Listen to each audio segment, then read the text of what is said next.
মার্কিন কংগ্রেসের নিম্নকক্ষ প্রতিনিধি পরিষদ নিয়ন্ত্রণ করার জন্য পর্যাপ্ত আসন পেয়েছেন ডোনাল্ড ট্রাম্পের দল রিপাবলিকান সদস্যরা। সিনেটের পর প্রতিনিধি পরিষদের জয়ে ট্রাম্প সরকারের শাসনের পথ আরও মসৃণ হল, নিশ্চিত হল একচেটিয়া নিয়ন্ত্রণ।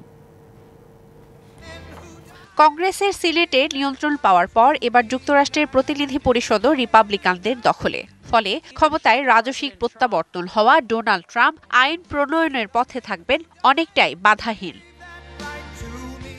স্থানীয় সময় বুধবার এপি জানায় ৪৩৫ সদস্যের প্রতিনিধি পরিষদে অন্তত ২১৮টি আসন নিশ্চিত করেছে রিপাবলিকানরা। সিনেটে রিপাবলিকানদের নিয়ন্ত্রণের পাশাপাশি প্রতিনিধি পরিষদেও তাদের আধিপত্য নিশ্চিত করার ফলে কর ও ব্যয় সংকোচন, জ্বালানি খাতে নিয়ন্ত্রণ শিথিলকরণ, সীমান্ত নিরাপত্তা নিয়ন্ত্রণের মতো গুরুত্বপূর্ণ বিষয় বাস্তবায়নের সুযোগ পাবেন ট্রাম্প।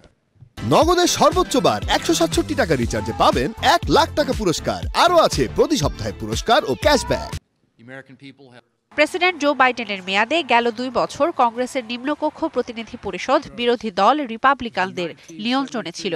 সে সময় বিভিন্ন নীতি বাস্তবায়ন এবং প্রস্তাব পাশ করতে বাধার মুখে পড়তে হয়েছে বাইডেনকে।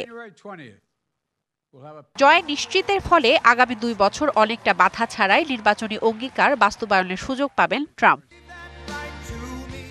এদিকে ডোনাল্ড ট্রাম্পের প্রশাসনে পররাষ্ট্রমন্ত্রী হিসেবে নিয়োগ পাচ্ছেন ফ্লোরিডার senator Marco Rubio, national intelligence বিভাগের পরিচালক তুলসি গ্যাবার্ড, অ্যাটর্নি জেনারেল হিসেবে ফ্লোরিডার আরেক আইন প্রণেতা ম্যাট গায়েটস।